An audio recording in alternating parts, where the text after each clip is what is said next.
श्री अग्रवाल सभा के चुनाव को लेकर रार थमने का नाम नहीं ले रही है। 43 पदों पर चुनाव होना है। चुनाव लंबे समय से लटका हुआ है। ऐसे में तमाम आपत्तियां बार बार सामने आ रही हैं।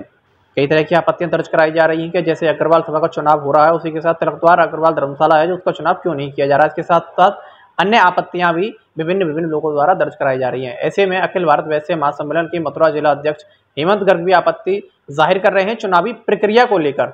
वैसे आपको हम बता दें कि अब अखिलेश यादव को मुख्य निर्वाचन अधिकारी घोषित किया गया है, लेकिन चुनावी प्रक्रिया जो है उसको लेकर इन्होंने सवाल उठाए हैं। जी हेमंत जी, क्या आपकी आपत्ति है चुनावी प्रक्रिया को लेकर? अभी विगत दिनों आगरा रजिस्ट्रार द्वारा एक आदेश जारी किया गया कि चुनाव इसी अग्रवाल सभा के चुनाव इसी माह कराई जाए। ठीक है, लेकिन उसमें जो चुनाव अधिकारी नियुक्त किए गए हैं माननीय प्रोफेसर अखिलेश यादव जी, उन्होंने क्या किसी समाज के लोगों के साथ बैठ कर के वार्ता की कि किस तरह से हमको चुनाव कराना है? क्योंकि अगर संविधान में ये है कि केवल चुनाव अधिकारी जैसे चाहे वैसे कर सकता है तो बात अलग है, लेकिन चुनाव अधिकारी को कम से कम एक बार समाज के समृद्ध लोगों को लेकर के एक मीटिंग करनी चाहिए थी और उसमें से नियुक्त कर दे कि हमको कौन सहायक बनाना है, कौन क्या कर रखना है।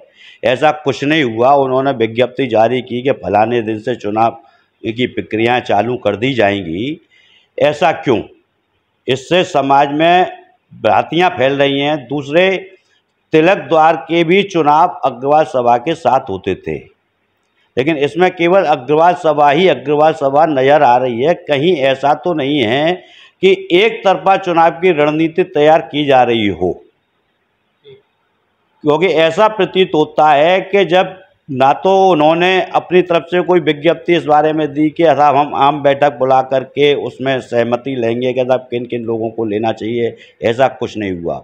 वो आए, उन्होंने निर्धारित किया, पता नहीं है कहाँ बैठे, कहाँ उठे, क्या किया, हम इस बारे में नहीं पढ़ना चाहते हैं।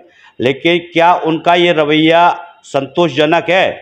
जनता आज जो हमारे समाज के भ्रम पैदा किया जा रहा है, लोग पूछते हैं कि साहब अग्रवाल सभा का चुनाव क्यों के साथ में तिलक द्वार का चुनाव क्यों नहीं, तो इसके विषय में वो क्या कहना चाहते हैं? अगर उन्होंने इस विषयों पर ध्यान नहीं दिया तो आने वाले विगत दिनों में हम अखिल भारतीय वैश्य महासम्मेलन के बैनर तले जो हमारे समाज के लोग जुड़े हुए हैं हमसे, अन्य भी जो समाज के लोग मथुरा में निवास करते हैं, उनको लेकर के मसानी चौक पर एक विशाल धरना चालू करेंगे चुनाव अधिकारी के खिलाफ। चलिए, आपकी आपत्ति है, ठीक है। चुनावी प्रक्रिया को लेकर किस तरीके से प्रक्रिया जो है जारी की जा रही है या कैसे बैठकें हुई हैं उसका विवरण नहीं दिया गया, तमाम आपत्तियां आपकी हैं, आरोप हैं। लेकिन जो आप सवाल उठा रहे हैं वो किस नाते उठा रहे हैं? क्या आप किसी उसी संगठन के पदाधिकारी हैं या कोई नाता आपका है इससे जुड़ा हुआ? नहीं, हम समाज के व्यक्ति हैं, अग्रवाल समाज के लोग हैं। अग्रवाल समाज में अपना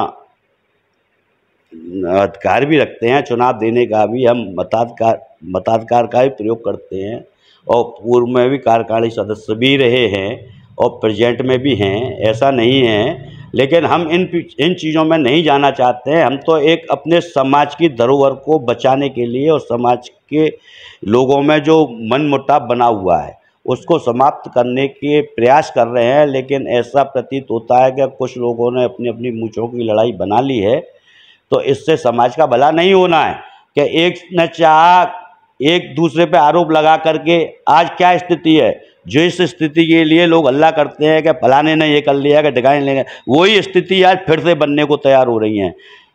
क्योंकि चुनाव अधिकारी का कायदा कहता है कि चुनाव अधिकारी सभी लोगों से बैठ करके, जो पूर्व अध्यक्ष हैं, मंत्री हैं, जो समाज के सब मतलब उद्योगपति हैं, उनको लेकर के उन्होंने कोई बैठक की, जो कि हमेशा जब भी चुनाव होते हैं उससे पहले एक आम बैठक बुलाई जाती है। और ना ही अभी तक किसी को ये बताया गया है कि 13,000 वोट कहाँ हैं, क्या वोटर लिस्ट का इन्होंने बताया कि वोटर लिस्ट कहाँ मिलेगी, क्या है। अगर मेरे किसी व्यक्ति को चुनाव लड़ना है तो उसको कैसे पता पड़ेगी मेरा नाम उसमें है या नहीं है? चलिए, आपकी आपत्ति है, मामला हाईकोर्ट भी गया, मुख्य निर्वाचन अधिकारी भी बदले गए।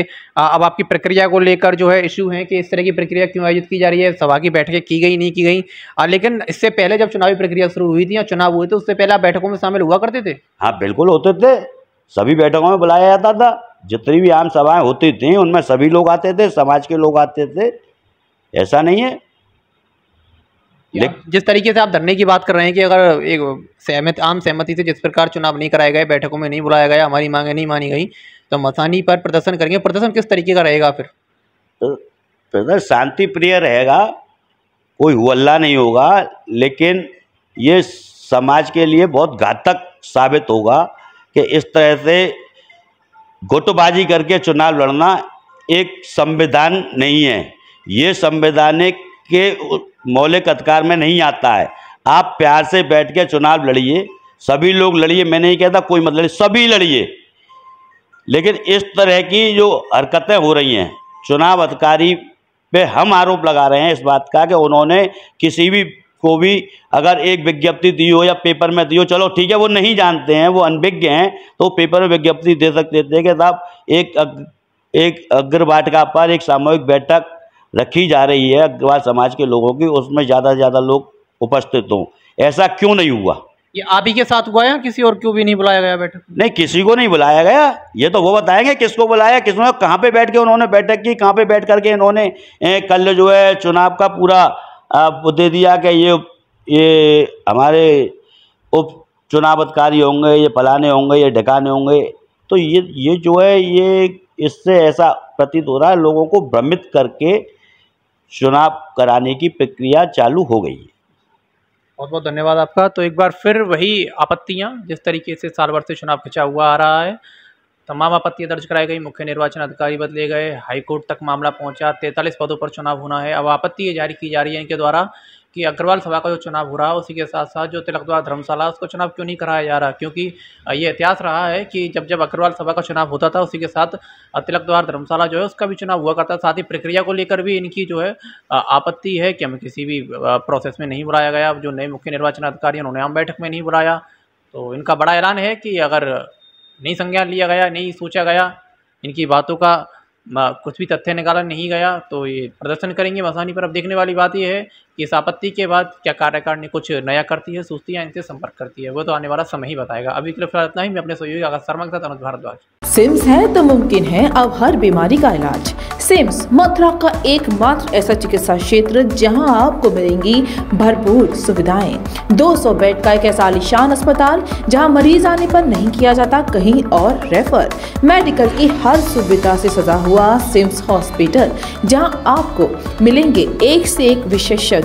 आधुनिक सुविधाओं से युक्त हॉस्पिटल जो रहता है अपनी मरीज की सेवा में सदैव तत्पर। Cardiology, neuro surgery, gastro surgery, plastic surgery, critical care and pain management, ये सारी सुविधाएं मिलेंगी आपको एक ही छत के नीचे।